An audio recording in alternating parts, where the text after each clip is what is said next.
Good morning. Y'all hear me good? Okay, good. Awesome. Good morning. I'm Paul Vincent. I'm a principal architect here at AWS. I'm joined here by Laith Al-Sadoun, another principal architect at AWS. Hi, everybody. And we're going to talk this morning about our unexpected journey for AWS and MCP servers. So happy you all could join us this morning for the first session of the day. So we're gonna do a couple things here. So let's go through the agenda. So yeah. Oh yeah, here's my clicker. Which one? This one? Yeah. Okay, cool. So here's what we'll cover first. We're going to say a moment of gratitude. So we're going to talk to you about, thank you for the community, for the support that we've had for MCP. Laith and I run the MCP open source on AWS. Hopefully you've all used them thus far. We're also going to talk about how we got here a little bit. Then also just a little refresher on MCP to get us all in the same context. And then no pun intended. No pun intended.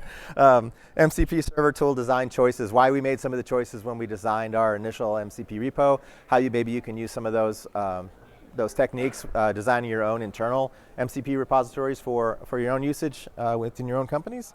And then we're going to take a look at some of the project architecture choices that we did. We're going to do some code walkthroughs. We're going to do a demo of a couple of the MCP servers just to see them working. And then we'll have a good time with it. Sounds good.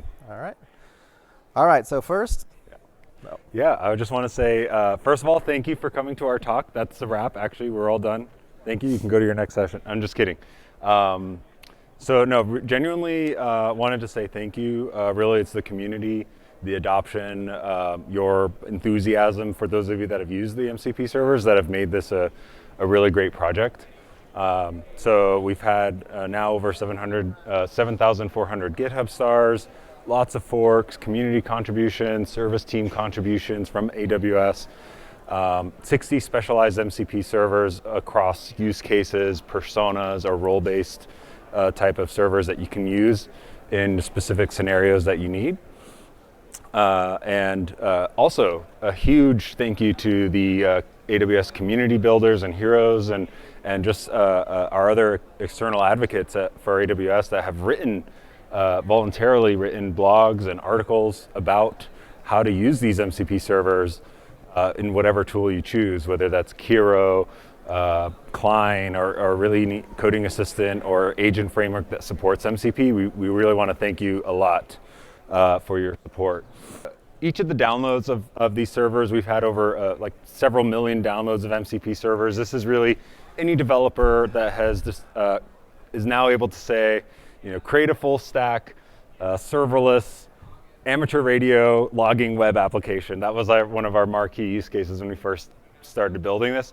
But actually one of my favorite quotes of what developers are actually saying about the MCP servers, I'll pull up in just a moment. But while you're here, I have QR codes for the GitHub repo and the articles, external contributors and authors. Please take a look at those. I'll have them up again at the end. But this is what one of our customers, one of the developers in the community is saying about the MCP servers, and this is exactly what we set out to do. This is a quote from Robert Weston from Alpha Data. It really perfectly captures what we set out, why we build these MCP servers to begin with. I said this isn't full AWS automation. It helps you where you actually get stuck.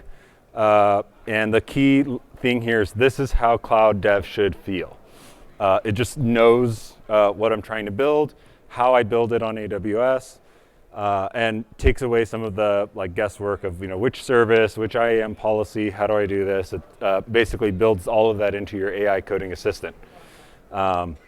This just really grateful for this quote here because it really validates what we set out to do to begin with. And now this project has exploded with a variety of use cases, whether that's in your coding assistant or you're building autonomous agents that maybe do things on your AWS, on your behalf on AWS, like monitoring your logs or changing configurations. We had one customer use one of the servers to actually do some database administration for their RDS instances in a vast multi-account setup.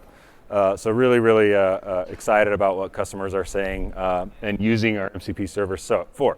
So now, this is a 400 level talk. We did want to just set the stage, set the context, like Paul said, how we we got here, and then we're going to go super deep into demos and code walkthrough of some of the, I would say, peculiar parts of choices that we made in our MCP servers that may not be obvious, and really just set them apart, set MCP servers apart from, say, API wrappers on top of AWS. So we'll go into that. But for now, over to Paul. Cool. So how did we get here? So Lathan and I are part of a team where we're prototyping and cloud engineering. So we build prototypes for customers. We come in and we do a quick rapid prototype. And those rapid prototypes would be like 6 weeks, 7 week, 8 week type of engagements for us, right? And so we decided that we needed to figure out, with the age of agentic code development, how can we make our engagements with our customers go faster and be more productive, right? Because we're spending a lot of time during these engagements doing knowledge transfer, lookup, trying to look at the APIs, figure out what to do, because the code assistants could generate code, but they had no idea how AWS worked. And so we thought, well, how can we make it know AWS, right? And so that's where we come into the MCP servers. And so the MCP servers allowed us to say, hey, we know CDK really well now. Let's put that into a server that we can then give to the model, so the model then knows CDK really well, right? And so how to shorten that time frame for our prototyping engagements was really the reason we started looking into all of this. Does anybody remember in the Matrix when Neo gets jacked up to the thing in the back of his head and all of a sudden he knows Kung Fu, right? That's what we wanted to give our models. We wanted to be able to jack this thing in called MCP and say, oh, now they know CDK, and now they know AWS protocols, and now they know all the various services that AWS. The general models kind of have a good feeling for it, but they don't really know at the detail that they needed to have it to be able to actually perform, right? To be able to actually build quality code in a short amount of time. So that's what MCP gives us. So here's our model context protocol. Let's just do a real quick overview, right? It's the open standard. A lot of people like to say it's the USB port for models, right? It's just plug and play. I like to call it the HDMI port because it's a little bit more descriptive of that, because if you think of before HDMI on audio connections, you had like these red and white plugs you plug in, you had S-video, and you had all the other different things if you wanted to connect just your VCR, right? It depends on what you had on the other side of it, and it was a pain in the butt, right? And so MCP is the same way, because before MCP, we couldn't take just any API and give it to the model, and the model understand how to talk to that API, right? So MCP does that with, allows us to have whatever we want on this side of it, on this side of the model, and in the middle we have this universal connector, whether it's HDMI, USB, whatever you want to call it, that makes it really, really easy for the model to understand what you're talking to, okay? All right, so we have 60 plus specialized AWS MCP servers in our repository, right? And we have them broken up into 3 major buckets, right? Documentation and knowledge. That's the AWS knowledge server. And so if you haven't used that yet, I recommend definitely go check that out when you come out of here. It is an MCP server that connects directly to AWS documentation. So if you've ever had to search through AWS documentation and try to find out how to do something, you probably know that pain, right? It's very painful to go look for things when you want to find things on AWS. The knowledge server allows your coding assistant to actually just have direct access to all of our documentation really, really efficiently. So it understands things like, how do I make a call to a Dynamo table? How do I invoke, this particular service? How do I use location services? All those things are in the knowledge server and really, really, really quickly accessible via the knowledge server. The second bucket is the workload specialization. So that's MCP servers that are focused on services, EKS, serverless functions. So how to actually operate the service, right? So those MCP servers are there to help you when your coding assistant understand how to deal with EKS or how to deal with Lambda functions. And then we have our developer specialized buckets, and that's where we come into a server for CDK. We have a server for Terraform.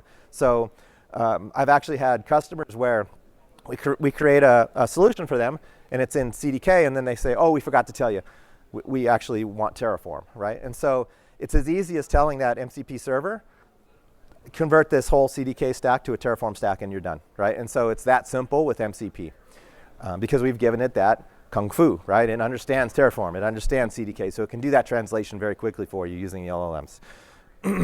We have the pricing, diagramming, and front-end specialty servers, right? And so, you know, how many times have you built something, you build it, and then you put it in production, and then you find out it costs $1 million to run.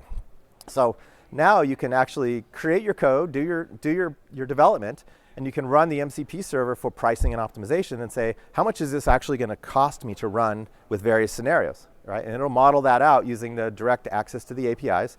So the model, again, understands AWS pricing, where you know, that can be a difficult challenge when you're trying to go through something you've written or some sort of application you've written, right?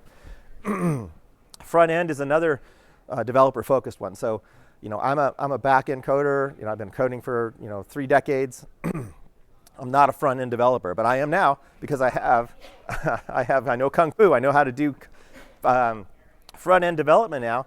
Because is the audio working, by the way? Okay, great, because my voice is about to go out. I can stop. Thank you. So I can talk softer now.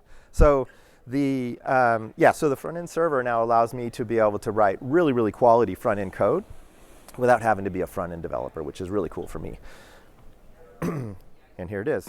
I know AWS, right? And so that's the whole idea behind our MCP servers is we want to give that feeling of just instant expert knowledge to our coding assistants and whatever that might be. Now you might say, that's great for AWS services. Well, internally, if you have some like internal knowledge and internal processes and things, you can create your own MCP servers, right? Plug them into your workflow, and now they know whatever kung fu you have going on in your own companies, right? That's the idea behind MCP. All right, so we're gonna do a real quick demo. Let's see if I can push the right button. So what I wanna show is, okay, cool. So this is my Kiro instance. So because we only had 60 minutes, we can't really build a whole thing from scratch all the way end to end. So I have a solution already built here that I want to do some things to. So we talked about amateur radio. So we built an amateur radio. I'm an amateur radio guy. So we built a call logging system to be able to log radio contacts for amateur radio hobby, right? And so I built that, and it's a fully agentic workflow. So it's using Agent Core. It's got 3 or 4 agents with an orchestrator. It's got a lot of things in here, but I don't really have a good visual of what it looks like, right? So I want to use my MCP to say, let's just get a quick diagram of this. So now this is going to use the MCP server, the diagramming MCP server, to actually go out, take a look at what I've built, and then build me a nice graphical representation of that, right? Quick show of hands. Does anybody do amateur radio? Oh, there's you. Yes, nice. see, I told you we exist. There's right? dozens of you. Yeah. When I brought this up to Laith, he's like, I don't even know what that is. Right? So, there's a lot of us. So while this is doing that, yeah, so it's calling our MCP tools. Notice here, diagram, generate diagram. So that's the MCP tool that's loaded by the diagram MCP server. Now the cool thing about this is that I don't have that MCP server loaded. Right? I have the MCP core server loaded. And so we've done some really cool things with our MCP core server. And the concept there is if we have 60 plus MCP servers, let's say you had those internally, right, that you're trying to do within your own organizations, how do you manage which ones to use? And so we've created MCP core, which is like the only one we need when we're doing specific developer functions. And so I have a role configured on mine that says solutions architect. And that role says bind dynamically when I load the core MCP server a bunch of other MCP server tools based upon the profile that I've set within the configuration for the one MCP server. So that's how we can actually manage 60 plus MCP servers without having to load them all in. We can do it more profile based. And Lace can actually do a deep code walkthrough of how we did that. Let's see. So it looks like my diagram has been saved. Let's just pop it real quick and see what it looks like. Where did it put it? There it is. All right, let's see, we'll go bigger. And let's see, so we built this just now on the fly. So that MCP server went out, evaluated my code, and drew this diagram for me, and it got it right. So it's got, so we got some agent systems here, multi-agent system. This is using core, agent core. We have 3 agents, that's correct, an orchestrator.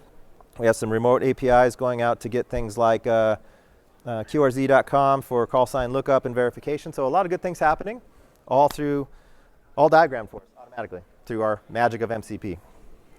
Another thing we can do is also, let's say I wanted to deploy this. How much would this cost?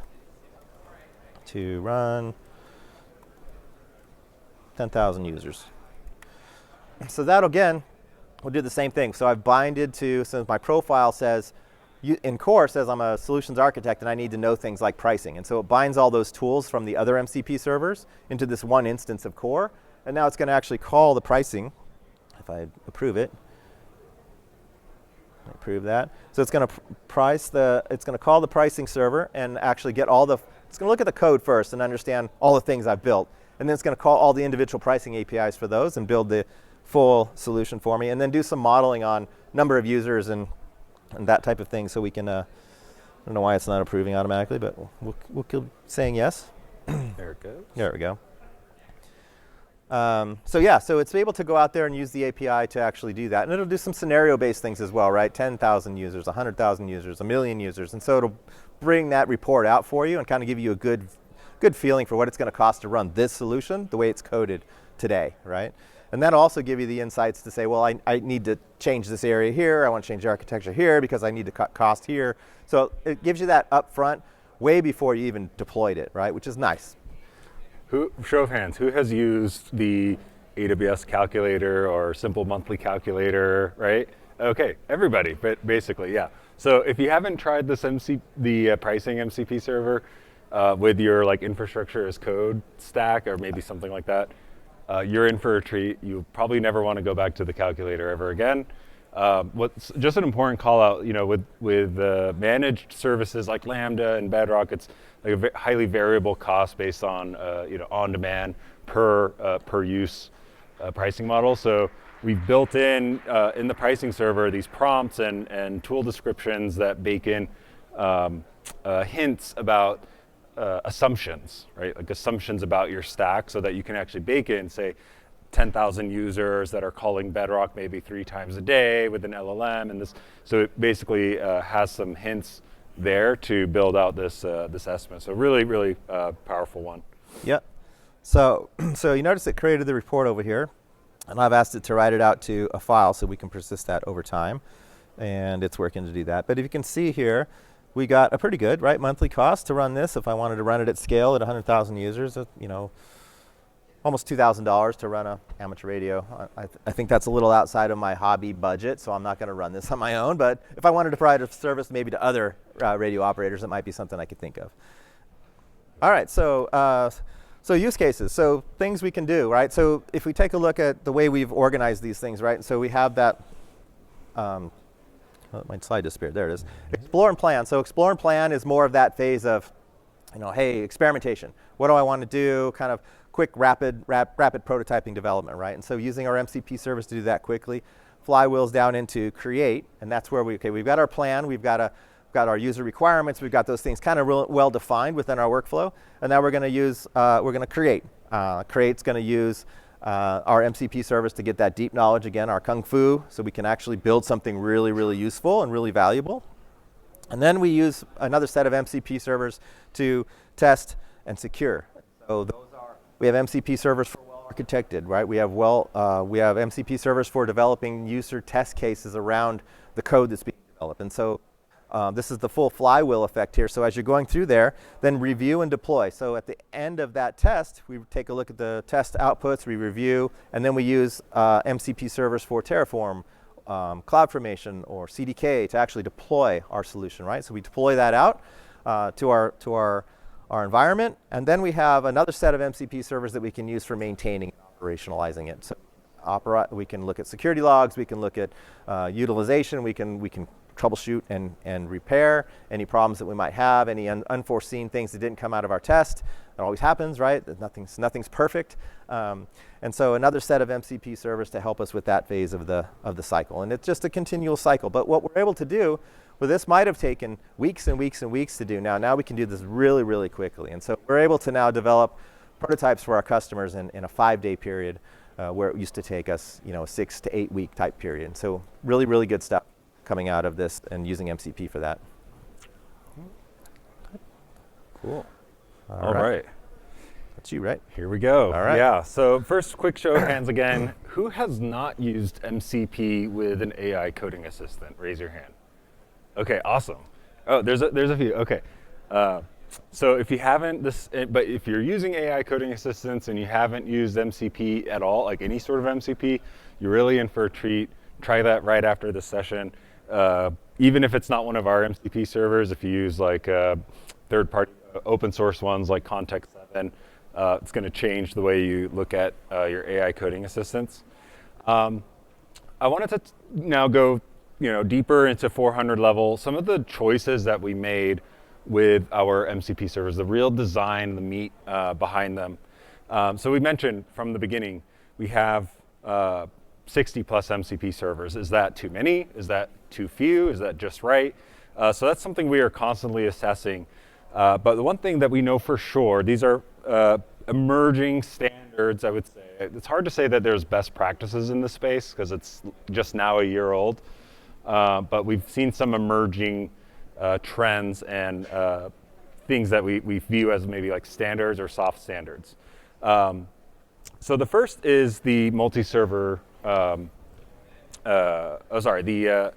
separation of servers. That's something that we've decided for now is a great way to provide a isolation with tools. So just to have a user-controlled or operator-controlled constraint around the tools and context that's provided to your AI assistant or agent at any given time. So if you know definitively that you are only doing Terraform and let's say Agent Core, like two things on AWS, then you just need those two MCP servers. You don't need all 60. And we think that that's a great way to, convenient way to separate what you need at any given time, control the context that's in your agent at a given time. We could have built one big monolithic server, but we wanted to let developers decompose and recompose the multiple specialized servers. Every project is different, and every customer is different. Maybe you're Terraform or CDK. Maybe you use serverless, or maybe you use Kubernetes, and so you're using EKS and you don't care about serverless. Whatever, pick your flavor there. You can control that definitively with the MCP config in your session or your coding assistant or agent. Now, with that, having said that, we also wanted to think about multi-server composability. And we quickly recognized that when we first started, we had 5 and then 10 MCP servers, pricing, diagram, documentation, CDK, and I'm probably missing one, the core, yeah. Right? And and then that expanded. Service teams, the AWS service team, product team started contributing their MCP servers to the repo. And so we realized that we needed to think more deeply about the composability. And what we saw emerge was role-based or profile-based composability. So we took the time to hand carve groups of servers based on common jobs to be done or role-based groupings, so that if you say solution architect, you get a certain set of MCP servers by default. And so you just have that one core MCP server in your config. Let's say it's Kiro or whatever, you have this mcp.json, and you just put one core MCP server and control via environment variables. I'll walk through that in a second. And it just dynamically binds the other servers that are needed to fit that profile. So we take a little bit of the guesswork from your plate. And that's another place, by the way, it's open source, so great way to get some community contributions, get your input. If you take a look at core and you say, hey, this might be a good profile here, or you can tell us, I always use these servers together, and maybe that's a place where we want to consider a profile. That's where we think about this composability. The third tenant sort of ground rule, no one-to-one API wrappers. And so what this means, has anyone done any MCP where they basically put like one MCP tool to one open API method, like get something, and then there's a second tool like delete something or list something, that sort of thing. Yeah, some people know what I'm talking about. Then that's kind of what we're seeing is that's becoming a little bit of an anti-pattern. Agents don't necessarily work that way. And what happens if you have these very granular tools, it takes multiple turns to do something that maybe an agent could have done with one tool as a workflow. So the guidance that we've set is that a tool should compose usually more than one API and more than maybe even more than one service. And so we don't want to wrap APIs as individual tools. So what that means for AWS is that we don't want to have a describe EC2 instance as a tool, right? We have that covered, by the way. There's an API MCP server that covers the breadth of all AWS APIs, but with one tool. And how that works is it's more parameter driven. It's driven by, it accepts CLI commands, but it actually executes those. And so you don't have 15,000 tools on the API server. You have one tool, and it accepts command lines. And that's very different from, say, wrapping all the DynamoDB API methods and calling that the Dynamo MCP server. That's what we don't do in these projects. And so we're very careful and methodical about accepting anything that wraps an API method one-to-one. It's very controversial because it's a quick path. It's no-brainer, so to speak, right? Like I have these APIs, let me just make them as tools. But we think it's a great place to think about the surface that your agent is actually going to work with in a new way versus the granular tools that exist in your APIs. Now, maybe your REST APIs are more coarse, and maybe that's fine. But we want folks to think critically about that, and especially when it comes to all the AWS APIs. Okay, so let us go through the code walkthrough. Okay, so the first thing I'm going to do is walk through two MCP servers on. They are open source on GitHub, so you can view this yourself at any time. If you scan the QR code, you can follow along with me if you have your laptop open. If not, just follow along here on the screen. I'm going to walk through two MCP servers that I think really characterize what we mean by the composability, the no wrappers, like all the three tenants that we talked about. The first one is core. And so first thing I'll walk through just real quick is that we are using fast MCP from this is the fork from the Anthropic MCP SDK for Python. And you can see here it's fast MCP. So what this does in Python is it lets us proxy other MCP servers. So we create a single MCP entry point, if you will, and then bind other MCP servers as and when needed based on the roles. And so that's why you see here as well, we have imports for all the other servers as well. So I will walk through.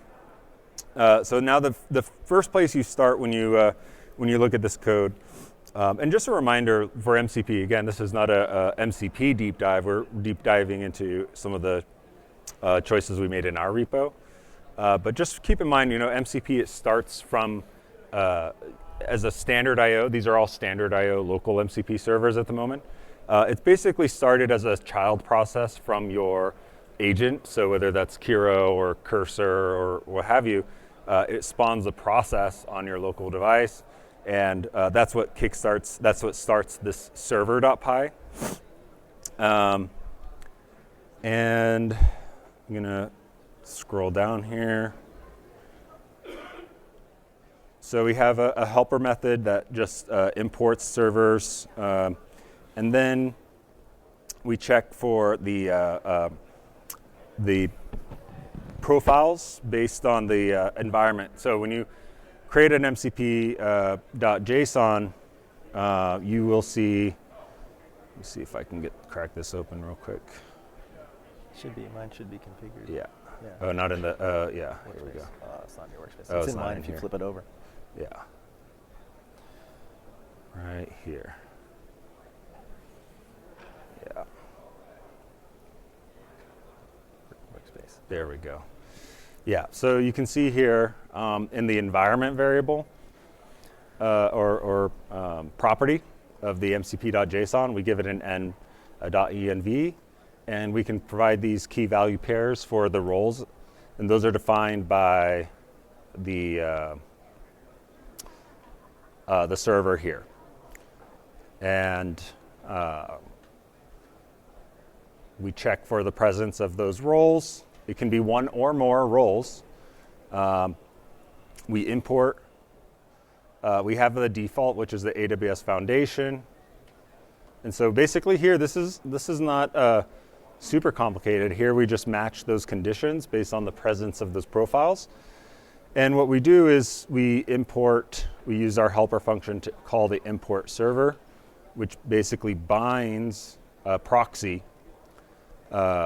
like this. So we have MCP, import MCP server, local proxy. It adds a prefix to the tools so that you know that the tool itself came from the core server plus the binded proxy server. So we add this prefix, so the tool name contains the core and the proxied MCP server name. And that's pretty much it. So after all that with the setup, we conditionally bind and proxy those servers. And once that's all set up, here we have again the security identity, databases, NoSQL, time series, messaging and events. So again, we have this helper method. And then we get to main, and then we start the instance of MCP, right? So we start this, let me scroll up here. We start this instance of MCP up here at the top, right? And so, but before we actually get to main, where is the entry point of this server.py, that's where we're binding all the tools and servers first, and then start the server with mcp.run over here at the end. Just come back here one more time, and that's it. So now, the core server logic is actually very simple, just conditional binding based on those key value pairs in your your env file, or sorry, env property in the mcp .json, and it imports the existing MCP servers and the tools that it has for you. And so you get all the properties of those other MCP servers. They all run locally. The exception right now is the knowledge MCP server runs remotely. But for the ones that do need AWS authentication, those MCP servers will use your current, you can either set a profile, AWS profile, or basically the credential chain that Bodo 3 follows, which usually starts with either environment variables, your AWS credentials file or config file. It kind of cascades down. So it uses your current active session that way. What we do, we set up a profile that we know we want to use for the MCP server, so we can control that. And we can say this MCP server is using a profile for maybe a different AWS account, or maybe it has a different IAM role and policies. And so we use profiles quite prolifically when we're starting these up, so as not to mix up what we want in our current terminal active session with what we want on the MCP server. So we control that through profiles. Highly recommend that approach. Yeah. Quick example of that would be, so we have, excuse me, we have Nova Canvas as one of our MCP server tools. And so you may not want your developers to have Nova Canvas access within their test account, and so you might have a centralized account that you've approved to use inference of Nova Canvas in, and they would use that configuration for that profile that gives them a role-based access into that. So then, as they're generating images and things for their application, it's going to use that profile against that account and not their account that they're using to develop in.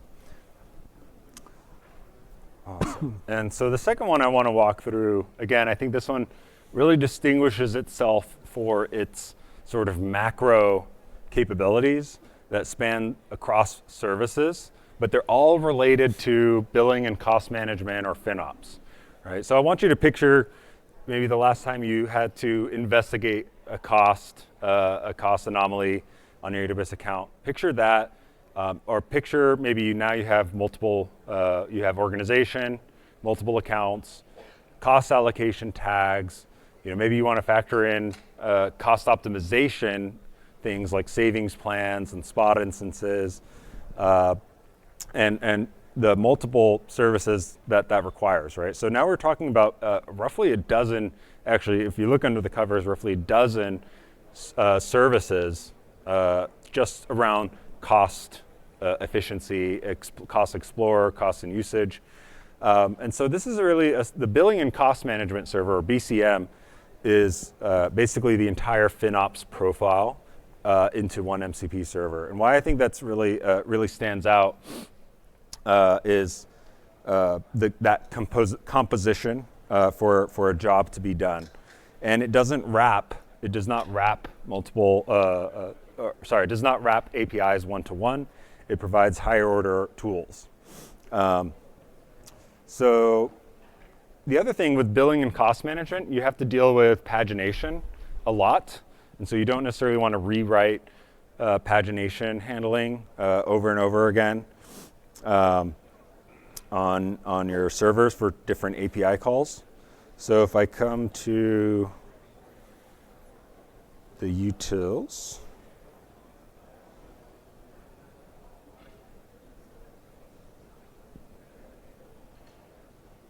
yeah, same thing here. Like, let me just stop right here. Handling errors, right? Agents benefit from much more descriptive error messages.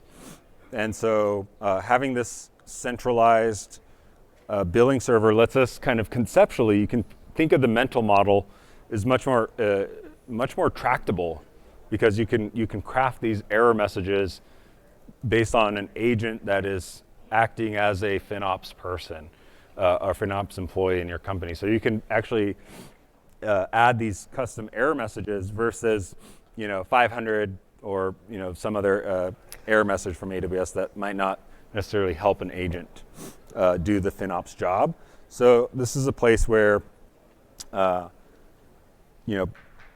consolidating a server as macro tools and jobs to be done can help you with your mental model as well. So we're showing you this not just because we want you to maybe use the server, but we also hope that you can see from some of the patterns here how to architect your own.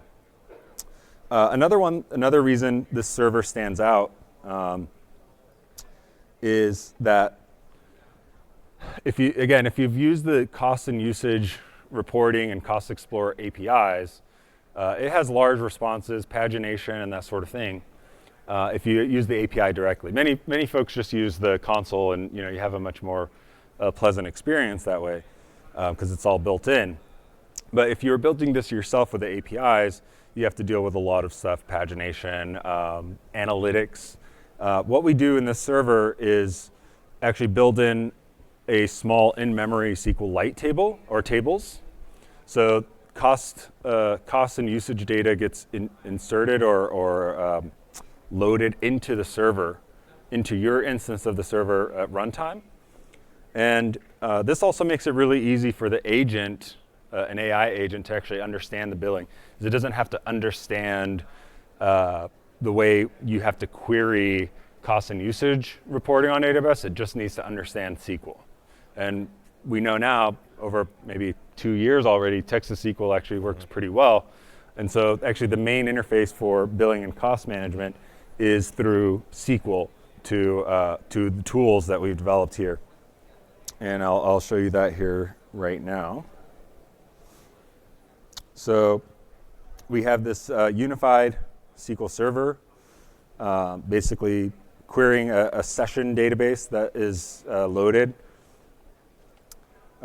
Persistent session database.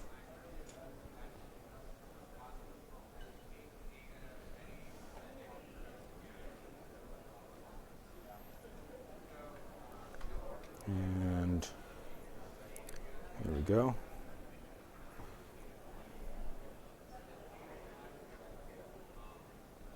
Just go over to that guy. Again, all open source, so you can take a look at all this in your own world as well, and kind of dissect it and kind of see how you can use it to either extend it or fork it, for your own internal usage, for sure. Insert data. There we go. So we have some helpers here as well for validating the SQL queries that the agent writes. And then finally, we have the execute query. This is the function that's actually put behind the tool calls that the agent uses. So the agent would see a tool like this. This is generally how the fast MCP framework works. You can just put this decorator of a tool, and it will turn that into a tool that's available on the MCP server that's shared once you start it. Once you put this this decorator, which in effect wraps this function, now the agent will see this as a tool, execute the SQL query, optional column definitions, and at this point, the database has already been loaded with data from your cost and usage. And now your agent's just interacting through a local database versus calling APIs to AWS over and over. Another thing, actually, we first built this server for a customer. They said, well, look, we have a lot of people, and some people that aren't necessarily FinOps, dedicated to FinOps, but they have to do all of this cost and usage optimization all the time. Actually, our biggest pain point was S3 object storage, and just figuring out how much are we spending on a given prefix and a bucket and an account. And so for those of you that haven't used that or had to do that before, what you have to do actually is use storage lens to actually get very fine-grained details about your S3 storage costs, like at the prefix and bucket level. And that also gives you more insight into the storage class and lifecycle rules that you have on a bucket. And so this was actually the inception.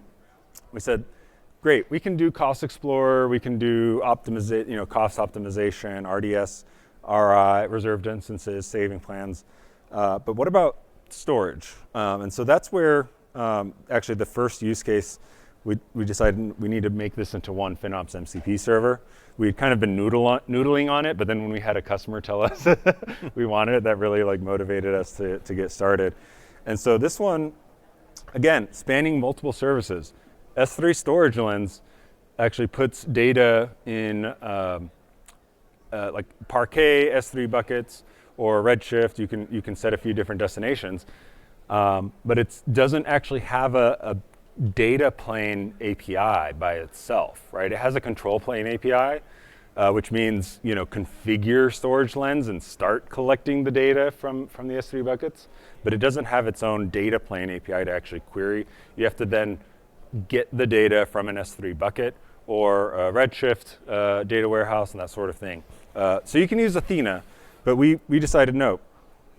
The agent needs to be able to get make sure that S3 Storage Lens is enabled and then access the Storage Lens data. And so this the Storage Lens tools on the BCM actually go through that whole workflow of validating that there's a manifest for the Storage Lens, read the manifest file so it understands bucket names and object names and keys and that sort of thing. And we get then from the manifest, we get the locations of the actual data files. So these, by the way, are just internal functions at this point. These are just functions that we use in the tool itself. We have the different handling for CSV and Parquet and S3. Right now, this only supports the S3 target. And then we have an Athena handler. So again, multiple services, but we wanted to take out all the guesswork and setup with cross-service integration. So you just have this storage lens tool. It has Athena handler to actually create the tables against the storage lens data file locations based on the manifest. And we get to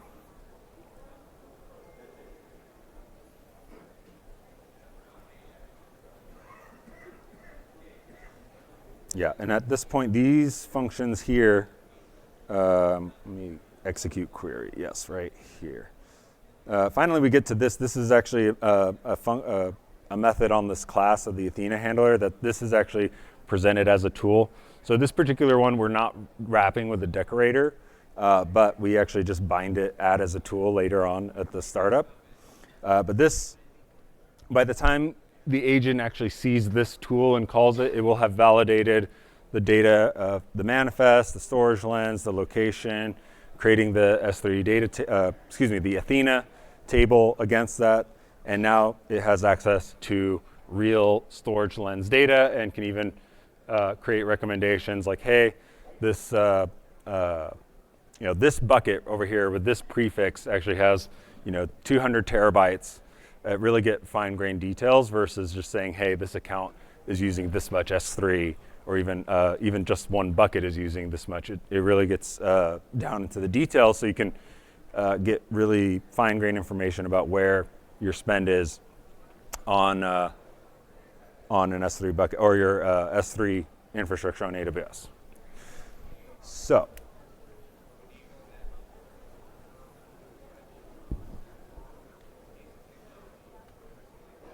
Okay, I'll take us out here. So, why did we set out to do this presentation to begin with? I think it's open source. A lot of people have already written about it and used it. Hopefully, most of you have used it, maybe even already in your coding agent of choice. But one, we wanted to share our experience actually building them. So this is not like, hey, come and check out these servers. We really wanted to share with you what we've learned, how we built them, and maybe give you some tips if you're thinking about building your own set of MCP servers for your use cases in your company. In fact, I had an ISV customer I spoke with a few months ago, and they said, dude, we modeled our MCP server repository based on what you guys did, and that was like really, really flattering. It was an honor, really. So a few things I wanted to point out. One of the choices we made was a mono repo, so that instead of having 60 GitHub repos, we wanted to bring them all in one place, and that gives us a lot of leverage, right? It gives us consistent CI/CD, consistent code quality. Actually, our code quality consistently increases. We won't accept a PR if it lowers our code quality and test coverage. For example, we have consistent static security scanning, style, and so also just discoverability. I mean, AWS is a very large company. It's no secret, and so this actually helped us as well as customers find all the servers in one place, so we don't have to reinvent wheels. The other thing we did was shared templates. So because it's a monorepo and it's all written in Python, actually the code, there's a lot of code shared for these servers. But we wanted to ship them as individual modules, right? So it's a monorepo, but it doesn't ship one module. We actually ship each server as its own PyPy package. So we had to use some templating to share code, even though in a classical sense, if this wasn't a mono repo, it would be a monolith. We'd have one package, and then all the code that was common would just be all in one place. But because we had a mono repo, we had templates that we built with Cookie Cutter, an open source templating framework for Python, used for that. And so just some highlights how we built that. And so I'll take us out here, really, and we'll be available for questions just outside of the speaking area here. So main thing, especially for coding assistance. Now, these servers can be used anywhere that you can use MCP, that like Paul mentioned from the beginning. That's one of the virtues of MCP. You can use it wherever it's supported. We really wanted, when we set out to do this at the beginning, it was create context-aware coding that actually understands AWS, patterns, best practices, and anti-patterns. And us not having to say over and over again, like, use DynamoDB or use API Gateway this way, that sort of thing. We just wanted it all there. The cross-service, cross-API really takes out the guesswork for the complex workflows that you might have across the AWS portfolio. Really implementing solutions in your MCP servers, not just APIs. Create workflows, really, that the highest level workflow that you can conceptually wrap as a single tool is generally the pattern you want to follow there. Through this, we've accelerated our own capabilities. We've really, at Amazon, we call it dog fooding, which means we eat our own dog food, so to speak. We've used this in our prototyping practice and our professional services practice daily. There's not a day that goes by without me using one of the MCP servers. It's accelerated our prototyping and our build capabilities from weeks to hours, compressed. And I want to go back to that quote. This really has lowered the learning curve for AWS. That was one of the things that was really, really important to us. Lower the learning curve for AWS so that it just feels like, an extension of your code, whatever code that your actual business logic. So you use these AWS MCP servers. It brings in all of that context for infrastructure as code, IAM policies, cost optimization, all of those things. So you can really focus on your differentiators. And faster time to value means that we're not having to context switch between documentation and your code. So all of that context just gets brought into your coding assistant as and when needed. So again, I'll just say thank you. You can get involved. It is open source. Take a picture. Yes, thank you. I see some phones out. Awesome. While you have your phones, please take 2 minutes to do the post-session survey. It really, really is important to us. Your feedback is a gift. If you want to see more of me and Paul, or if you don't like our voices, let us know. But if you want to see us, the feedback matters a lot. We greatly, greatly appreciate that. So we baked in a few minutes here just for you. You should see it on, unfortunately, we don't have QR codes like we used to, but you'll just go to your AWS Events app and you can put in your feedback there. Check out the articles and resources if you want to learn more about what other people are saying about this. I think that's kind of the greatest privilege that we have is what other folks are actually saying about this and using it in the real world. And contribute. It's open, it's Apache 2. Yes, there's a lot of AWS service teams contributing, including and AWS field teams like us. But we also have community contributions as well. A great example, like I mentioned earlier, think about the core MCP server. Maybe you have a certain set of personas. Or maybe you just want to look at the code and get inspiration for your own use cases. Please, steal liberally from that. It's Apache 2. There's no restrictions, basically, on that. So, with that, thank you very much. Thank you. Appreciate you and go give your solutions kung fu. Yes.